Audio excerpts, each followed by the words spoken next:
What's up, guys? It's me, Mathilda, obviously. And hi, how are you? Are you great? I'm great, thanks. Anyways, today I'm going to answer a bunch of questions that I asked you to ask me. So yeah, you sent them in on Instagram story and the YouTube community tab. And if you're not familiar with the community tab, if you go into my channel, you click on the community tab, you can see polls, me telling you things. It's just like I'm updating you guys. It's kind of like Facebook, but it's only me, my world. Anyways, so today I'm going to answer a bunch of questions randomly and truthfully. Almost truthful. That is what we're going to do today. And I just want to let you know that if you hear rain, it's because it's raining outside. Yeah. Anyways, but now I'm going to get into all of these like questions and answers because that's what you hear. Before we get further into this video, I just want to let you know that this video is actually in partnership with NordVPN. And if you're not fully aware of what a VPN is, it basically stands for a virtual private network. Basically helps you to keep a more safe internet connection from any third parties. Because if you didn't know, if you're online, either like in public or home, third parties can actually track your activities and see what kind of websites you're on and so on. And they can also steal your data. And with a VPN, it basically keeps your internet access safe from that. Also, what I love using a VPN for, let me tell you, this is gold. You can actually change your own IP address to another one in another country. So for example, what I usually do, I changed mine to the United States, and with this I can access the American Netflix and see all of the content that is on there. Because if you didn't know, like American Netflix and Swedish Netflix, England's Netflix and French Netflix, they're not the same. You can actually just like change your IP address from one day to another and access all of the regional content,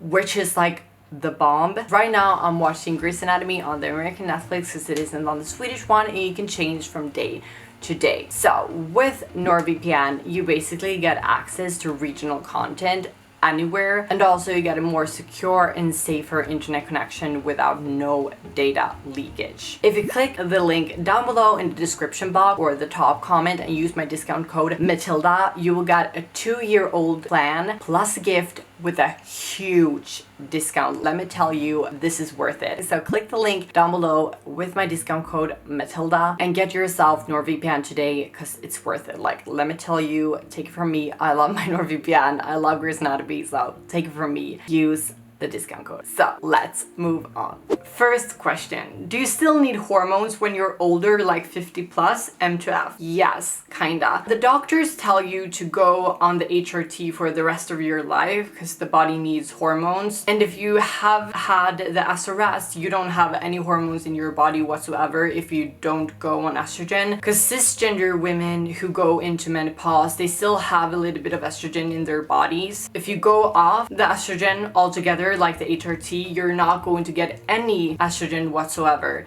and that might have bad effects on you, but that is your choice. I'm going to go on estrogen for the rest of my life. All of the HRT plans are tailored just for you, so you can discuss this with your doctor. I'm not your doctor, I'm just letting you know what I'm going to do because what I've read and what my doctor has told me. When did you know that you were transgender? I kind of realized that I was transgender when I was 15 years old. However, as I've talked about before and as I've told you before, I've always kind of had it in the back of my head, but I didn't really have a word for it. I couldn't like pinpoint exactly what the feeling was, but at the age of 15 I realized that I was transgender. If you could change one thing about yourself overnight, what would it be? Ooh, I don't know.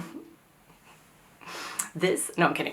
However, I've always wanted to have a nose job. I don't know, maybe. I kind of broke it, or I hid it really badly when I was younger, and I just want to get it as it was before. So yeah, that's the tea on that. Next question. What was the most painful part with your transition / the operations? The most painful part physically, I have to say the SRS, or not so much right after I woke up from my SRS, or not even the first few days days at the hospital because I was on a lot of meds and I was really in and out of it, and I can't even remember it that much. But after a week of being at the hospital, I went home, and then it became more painful because I wasn't on the same meds and I had to dilate. And if you're not so sure what that is, I have multiple videos where I talk about dilation, and it was just like painful. I hated it. I hated every second of it. So yeah, so the first few weeks, or like the first month, I should say, was really difficult at home. But yeah, but in the end, everything turned out amazing. Everything turned out great. I'm happy now. I'm so glad that it did it.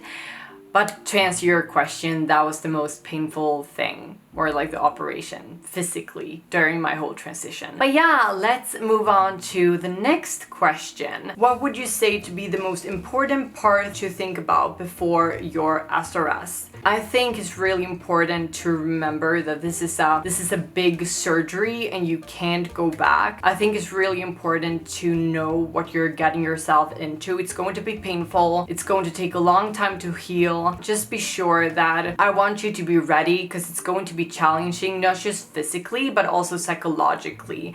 And I want you to be really ready for that. I saw a bunch of videos prior to my surgery about the SRS and like people going through it. But even though I was prepared, it was still really challenging. I loved every second of it. I mean, not every second of the surgery, but every second after the surgery, because I was so happy and content with finally being myself. But still, it was still challenging, painful, so on. So I just want you to be ready for that. But also, it's going to make you really happy if that is something that you want. If you want to go through with the SRS, I can promise you that after having the SRS, you're going to be like, hallelujah. So yeah.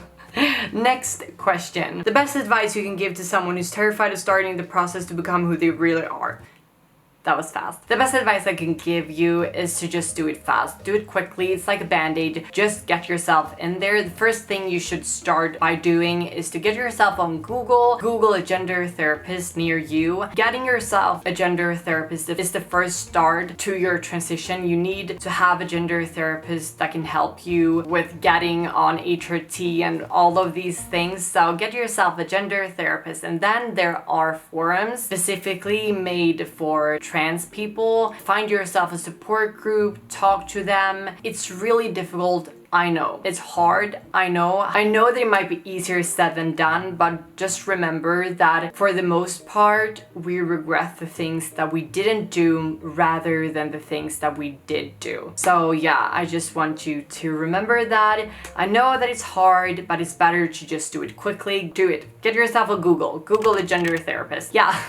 Next question. What age did you start transitioning? I started talking to a therapist when I was around 15, but I didn't get myself on the HRT until I was 18. How did you deal with dysphoria while I waited to see a doctor or therapist? That was really difficult. I remember feeling really distraught because I knew that I was transgender, but I couldn't really do anything about it. I had to wait a really long time to get on the HRT. My gender dysphoria was really worsening during that time, but what got me through it was talking to the therapists and knowing that I would eventually do it. So I could see the light in the end of the tunnel. That is what I'm trying to say. Even though it took a long time, I know that it's tough right now, but it's not going to be tough forever. That is what got me through it. Is it ever too late in life to transition? It's never too late to transition. If that is something that you want, that is something that you should do. How did your family, friends, and people around you react once you came out, transitioned?